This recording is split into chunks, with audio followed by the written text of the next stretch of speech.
Hi everyone, welcome to our video. I'm Emily, and I'm super excited to have a wonderful discussion with my friends about one of my favorite ingredients, sauerkraut. Let's dive right in.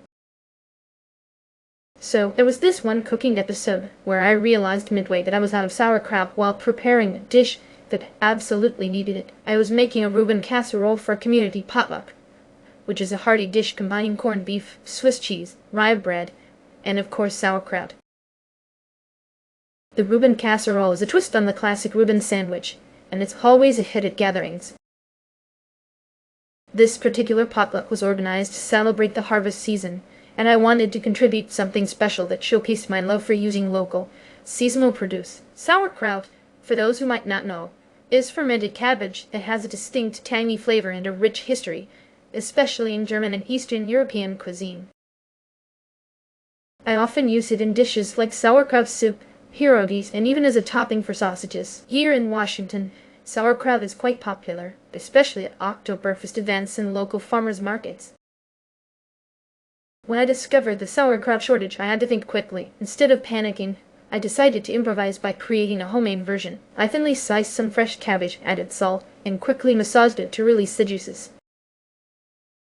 I then added a bit of vinegar and let it sit for a few hours. To enhance the flavor, I threw in some caraway seeds and mustard seeds. By the time I needed it, the cabbage had softened and taken on a tangy taste that closely resembled sauerkraut. No one could tell the difference, and the dish turned out fantastic. Wow, Emily, that's such a clever solution. I love how you managed to create a makeshift sauerkraut on the spot. The Reuben casserole sounds absolutely delicious. I often use sauerkraut in my gardening-inspired dishes, like fermented vegetable salads. It's amazing how versatile sauerkraut can be. I agree, Sarah. Emily, your quick thinking is so impressive. As someone deeply connected to organic farming, I know how important it is to have fresh, quality ingredients. Sauerkraut adds such a unique flavor to dishes. I use it in my nutrition-focused meals, like probiotic-rich bowls. It's fantastic to hear how you adapt it on the fly. Emily, that was brilliant. As a fellow chef, I know the pressure of needing a specific ingredient and not having it. Your solution was both innovative and effective. I use sauerkraut in my food truck recipes, especially in my Cuban sandwiches. It's great for adding that extra tangy punch. I loved hearing your story, Emily. Your adaptability is inspiring. Sauerkraut is such a staple in my kitchen too. I often use it in my creative culinary experiments and gourmet gatherings. It's fascinating how a simple ingredient like sauerkraut can elevate so many dishes. Following up on Emily's story, let's discuss what we should consider when buying sauerkraut. For me, the most important criterion is fermentation time. Longer fermentation usually means a deeper flavor. I usually buy sauerkraut from artisanal producers at local New York markets, and I use it in everything from Reuben sandwiches to gourmet hot dogs. Beware of overly salty varieties, as they can overpower your dish. I agree, Chloe. Fermentation time is crucial. For me, the next important criterion is the use of organic ingredients. Being from California, I look for sauerkraut made from organic cabbage and natural sea salt. This ensures no pesticides or chemicals. I love using it in my garden fresh salads and fermented vegetable dishes. Watch out for added preservatives that can diminish the quality. Great points, Sarah and Chloe. Another criterion I considered is the presence of live cultures. Sauerkraut with lead probiotics is excellent for gut health. I find these at farmers markets in Texas, and I use them in nutrient-rich bowls.